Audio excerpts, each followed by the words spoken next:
Meaning of enclitic.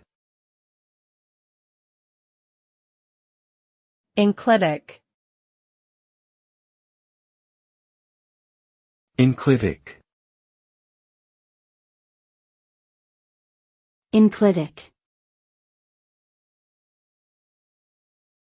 Enclitic.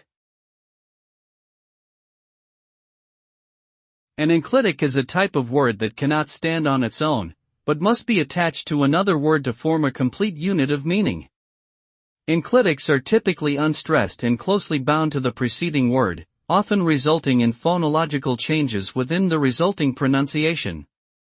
They can attach to a wide variety of word classes, including verbs, nouns, adjectives, and pronouns. Overall, enclitics serve an important role in many languages by allowing speakers to convey information more efficiently and fluidly, helping to streamline communication and enhance linguistic expressivity.